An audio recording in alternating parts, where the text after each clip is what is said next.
Yo, guys, I hope you're well.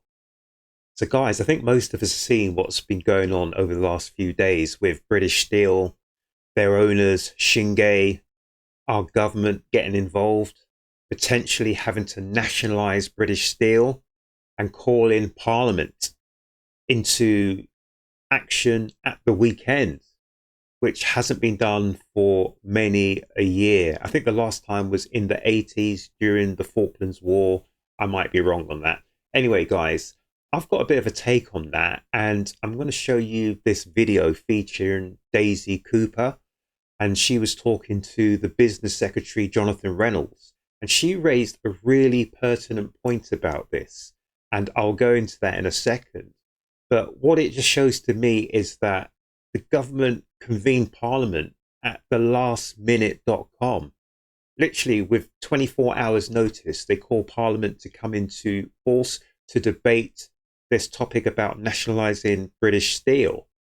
But what gets me is that they've put a bill forward and MPs have only had 24 hours or less, actually a lot less, to look at this. How can you put a bill forward and expect people to debate something which is so important without having any of the materials or anything at hand to actually go through and to scrutinize it in the detail that it requires? It is absolutely crazy. Anyway, I'll go into that later on, but I just want to go into this issue that was raised by Daisy Cooper, and that is on the issue of the powers that Jonathon Reynolds wishes to have to push through this bill. And what does that mean for us as British citizens going forward if these powers are granted? And what does that mean if that they use these powers for not just areas like British Steel and industry, but other areas? Guys, take a look. We must work together to rescue our steel sector and the tens of thousands of jobs that rely on it, directly and indirectly.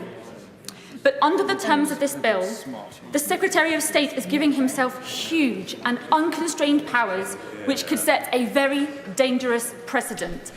I urge the Secretary of State, in the strongest possible terms, to make a simple commitment today that the powers that he is giving himself will be repealed as soon as possible, within 6 months at the latest, and if they are still required after that, whether he will come back to this House to ask for another vote if he wants to extend them. Yeah. Well, the honourable member for giving way. And as I've tried to articulate in my opening speech and second reading, I understand the gravity of it. I think also that puts some context to the demands for further powers to be included in this bill. I think the limitation, wide as they are, is the right measure, but I'll give her that absolute assurance that I'll seek to do exactly that. So what gets me is, at the moment, they call it a temporary measure, but there have been many temporary measures that have become permanent. I remember the Dora Act, 1914, where government seized land, they seized factories, they seized other areas for the war effort. Even the drinking hours in pubs were changed, and they only were rectified X amount of years ago. So when people say a temporary measure, a lot of these temporary measures become permanent. So we need to watch out for that. I'm incredibly grateful to Minister, for Secretary of State, for giving that assurance. And it is important for the very reasons that I will outline in terms of what the powers actually do. Clause 34A gives the Secretary of State the power to break into anywhere to seize assets. Power. Clause 34A, was that correct? Gives the business secretary the power to break into any place to seize assets. Let's see if that was right. I will outline in terms of what the powers actually do. Clause 34A gives the Secretary of State the power to break into anywhere to seize assets. Clause 34C gives the Secretary of State the power to take whatever steps that he considers appropriate, not what a court or a reasonable person might consider to be appropriate, but what the Secretary of State considers to be appropriate to seize or secure the assets.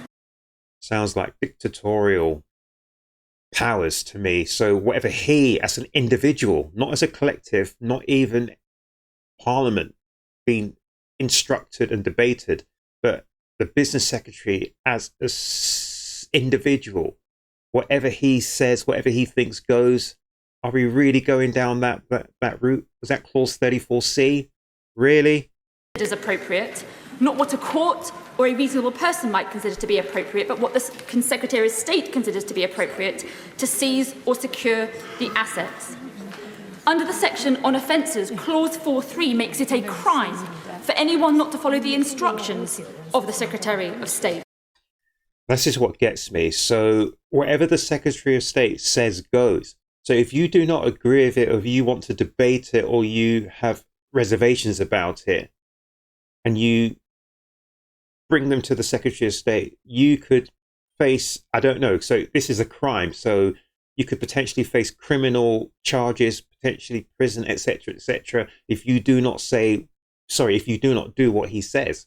But if you think what he says or what he asks you to do is incorrect or is going to be detrimental to you, then where are your powers to argue your case? So if he says to you, give me all your money, are you supposed just to give him all your money? That just sounds crazy to me. Or secure the assets. Under the section on offences, clause 4.3 makes it a crime for anyone not to follow the instructions of the Secretary of State or to refuse to assist the Secretary of State in taking those steps without a reasonable excuse. But a reasonable excuse is not defined in this bill. No examples are given. And quite frankly, it is very hard to work out what defence of a reasonable excuse might be accepted, given that under 3.4c, it is whatever the Secretary of State himself considers to be okay. Whatever the Secretary of State himself considers to be okay. That sounds like dictatorial powers to me.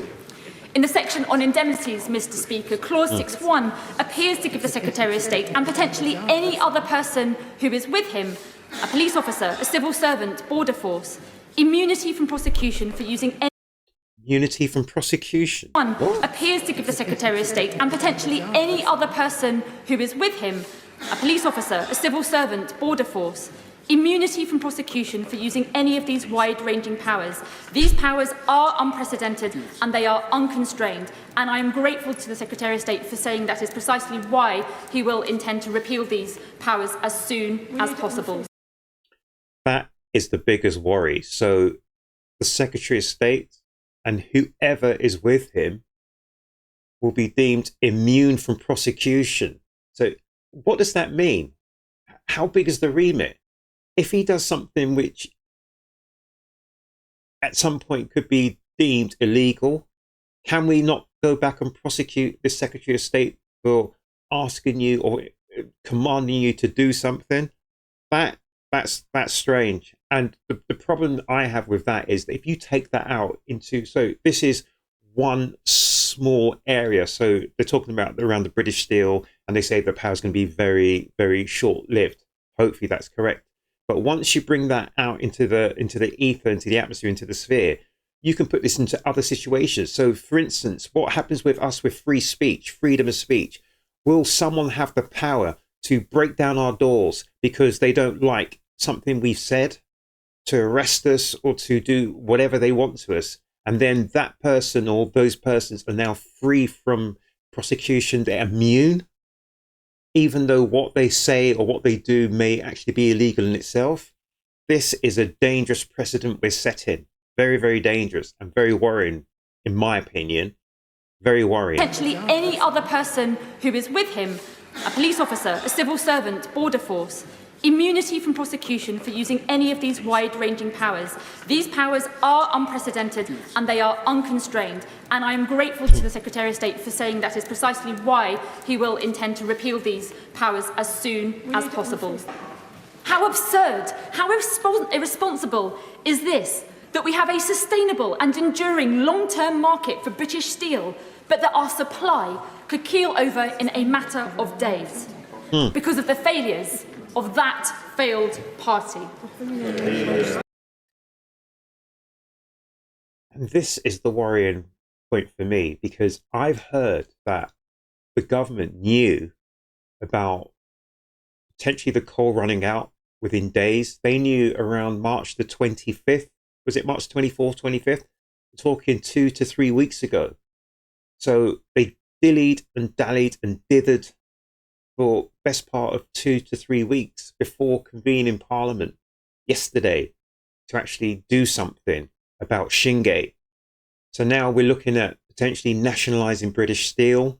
And this is another worry. So we have Keir Starmer gallivanting from country to country, city to city, saying how great he is, how great a statesman he is, about Britain putting boots on the floor, planes in the sky, this, that, and the third. But we're talking about warfare, and warfare is potentially coming. If we don't have the ability to create British Steel because we don't have the energy in place, we don't have the network in place to do that, how are we supposed to run a war effort? Basically, I think the steel would have run out within days. So if this just happened here in a peacetime, what would happen in wartime, where Keir Starmer is presenting the UK as going to be the front runner with France leading any potential war in Europe? That is just absolutely crazy. It just shows you we're living in a dream world here, living in a dream world. So the coal was going to run out in days, and people are saying that Shinge did it on purpose. I don't know if that's true or false, but now we're pointing the finger at China, and it's all just an absolute mess. My opinion on this is that the UK should have been self-sufficient in everything we do. If there is a war that comes very shortly, we are not self-sufficient. We're not in a position to defend ourselves or to run any kind of effort that will last for any period of time. What we've done to our farmers has been disgusting. What we've done to our industries, our manufacturing industries, has been absolutely abhorrent. So basically, we don't have any manufacturing industry to speak of. I think the Chinese steel is 10, 20 times bigger than us, maybe even more than that. Who knows? And yeah, so we're looking at energy. We haven't got, we're actually facing the most expensive energy in Europe for whatever reason. We used to be reasonably self-sufficient in energy. We sold off so much of our energy, our fishing, this, that, and everything else in the North Sea, our oil fields, this, that, and everything else. What has gone on with this country over the years? And I'm talking about successive governments. I'm not just talking Labour. I'm not just talking Tory. I'm talking successive governments over the years, many, many years. We've put ourselves in jeopardy, in jeopardy. But guys, what I'm thinking about this call now for British Steel is we need to get this sorted really, really quickly. But from my perspective, I'm looking at the wider picture here as well. I'm looking at the powers that they are trying to instill on government, ministers, agencies to literally make decisions without having to go to Parliament, without having going through the judiciary, without anything. And then not just to make those decisions, but then to be immune from the repercussions of those decisions. That is a very scary thing. So we could have draconian laws, we could have dictatorial laws, and then when they are then focused on ourselves, excuse me, sorry, I hit the microphone there, I do apologize. When they're focused on ourselves, that is where we get the real issue here, because I'm looking at how people have been treated for just posting bits and pieces on the internet, for disagreeing with the government, for praying outside in the street, for being a Christian and wanting to be able to pray. We don't seem to attack any other religion, but if people want to pray in the street. But if you're a Christian, if you are a white male of a certain age, you're discriminated against in certain areas around the judiciary, and it goes on and on and on. They're literally picking at us, and it's a case of divide and rule. And it's a war of attrition where they're trying to break down the British public. I don't know the reason why they're trying to break down the British public, but they're trying to turn us against each other. I've seen it, and I've been talking about this for more than 3 years. They're trying to turn male against female. They're trying to turn black against white. They're trying to turn businesses against each other. They're trying to turn the people against each other. And what they're doing is, whilst we're turning against each other and bickering, they're walking in the back door and taking away a lot of our civil liberties. By the time we've woken up and actually discovered what's going on, it's going to be too late. So what Daisy Cooper has said resonates with me. It resonates with me a lot. So Jonathon Reynolds has given himself all these powers. He says these powers are only going to be for a few weeks or months, and then he's going to rescind those powers. But I am going to look at this with my magnifying glass, because this is the thin end of the wedge, and I reckon it's going to become the norm rather than the exception. So guys, make certain you're aware of what's going not again. What's going on? I do apologize. What is going on with my microphone? Guys, make certain that you are aware and you keep an eye out on what's going on. So what goes on the surface is just the surface level, but underneath there are a lot of machinations going on underneath this.